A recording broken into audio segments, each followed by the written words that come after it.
국민 여러분, 해외에 계시는 동포 여러분, 그리고 청년 여러분 안녕하십니까? 공작관TV 그레이트 게임 최수영 공작관 인사 올립니다.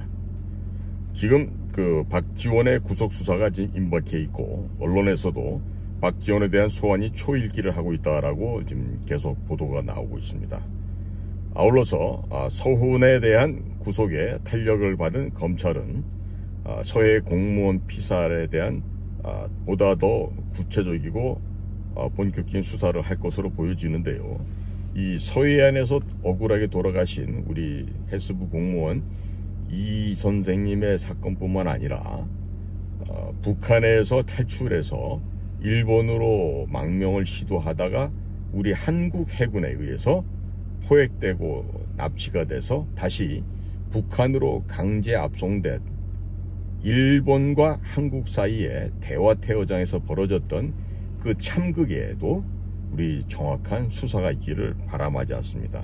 이 2018년 12월 18일 동해안에서 벌어졌던 대한민국 해군 광개토 대왕함이 가서 납치한 북한의 조그만한 목선은요, 김정은을 제거하려다가 실패하여 일본으로 도망하려던 북한 주민들의 아주 가슴 아픈 사연이기도 합니다. 이것은요, 북의 지령을 받고 움직였던 문재인, 또 정의용 외교안보실장, 서훈 국정원장 모두 당시의 직급입니다. 이들이 어떻게 굴종하고 평양의 지령을 따라 신속하고 정확하게 움직였는지를 입증해주는 아주 빼박 증거인 것이죠.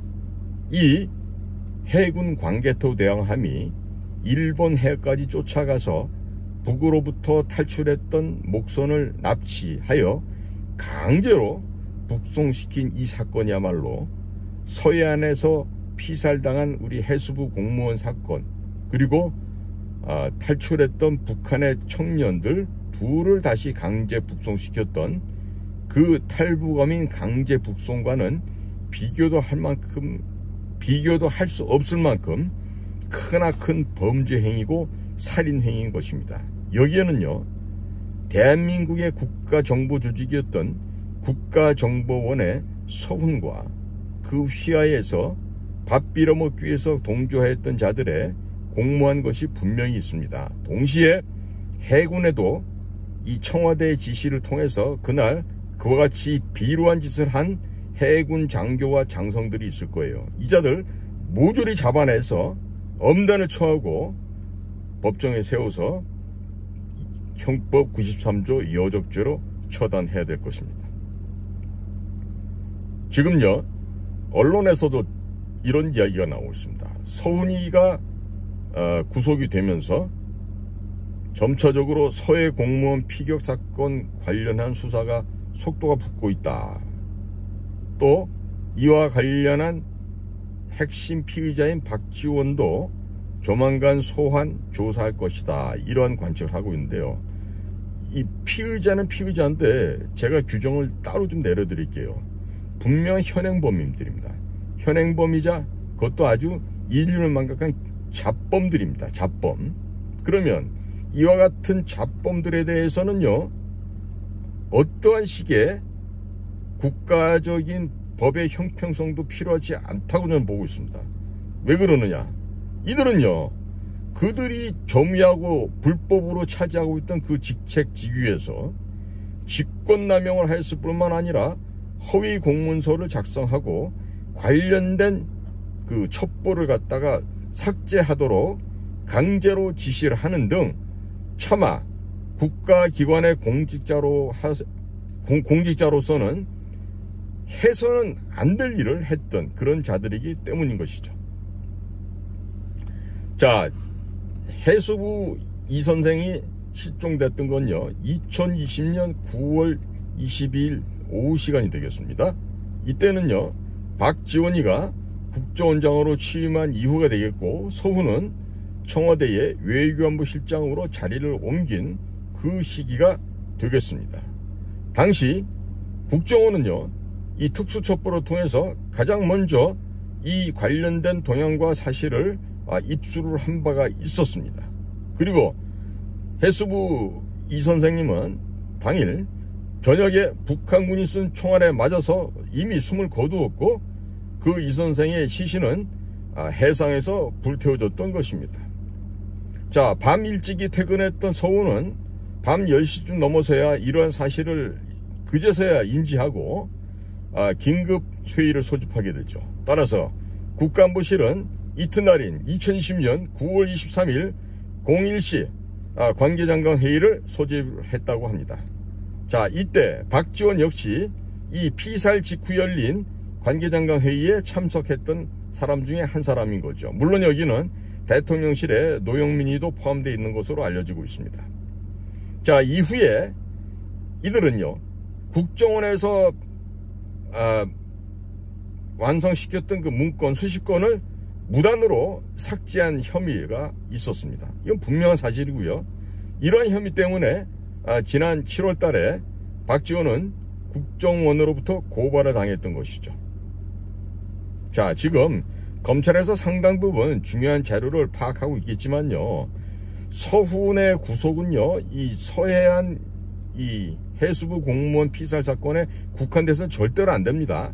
제가 다시 한번 강조하는데, 동해안 대화태 어장까지 가서 북에 목선을 납치해서 강제로 북송시킨 그 사건의 배후에 서훈과 그 당시 외교안보실의 정의용, 그 다음에 그 위에 있던 문재인, 이와 같은 자들이 합심하여서 반인륜적인 살인 행위를 했다라는 이 점을 반드시 부각해야만 할 것입니다. 자, 여기에서 지금 언론들이 이 일본, 한국 사이에 벌어졌던 그 사건을 단순하게 우리나라 해군 함정과 일본 해상 초계기간에 마치 그 긴장이 조성됐던 것처럼 이렇게 보고하고 얼렁뚱땅 넘어가려고 하는 데가 있는데 절대 그런 게 아닙니다. 무엇보다 중요한 핵심은요, 북의 평양으로부터, 즉 김정은이가 문재인에게 무엇이라고 지시를 했고, 그 지시를 받은 문재인이 외교안보실장인 정의용과 국가정보원장 서훈에게 뭐라고 지시를 하였으며, 동시에 해군 측에 무엇라고 지시를 해서 해군의 최정예 함정인 광개토 대왕함이 그 일본 해역까지 가서 목선을 납치했는지, 이 사실을 규명을 해야 하는 것입니다. 그것만 규명이 되지 않습니까? 그러면 거짓으로 평양의 지령을 받아서 지시하다란 그 상부선과 하부선이 들통이 날 것이고요.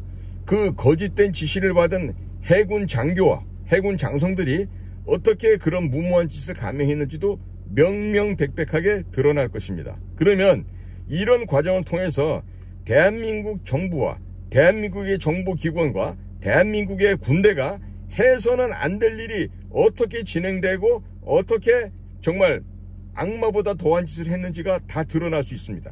그러니까 지금 현재의 대통령실과 검찰에서는요, 이 연일 망언을 짓거리고 있는 박지원이 같은 이런 자를 구속 수사하는 건 당연한 것이지만은 그 이외에도 이들과 함께 협력해서 비로하고 비겁하게 이런 범행에 가담했던 자들도 다 밝혀내야 되는 것입니다.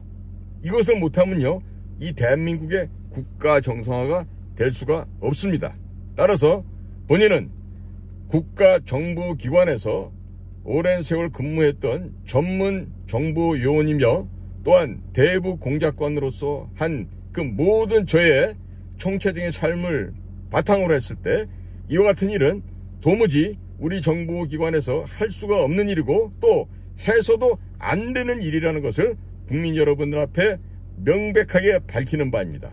따라서 대통령께서는요, 이와 같은 자들에 대해서 준엄하게 어떻게 된 일인지 반드시 사실을 확인하셔서 지나간 2020년 또 2018년도 이 기간에 벌어졌던 여러가지 정말 악랄하고 잔인무도한 천인공노할 이들의 만행과 죄상에 대해서 명백하게 밝히셔야 하실 것입니다.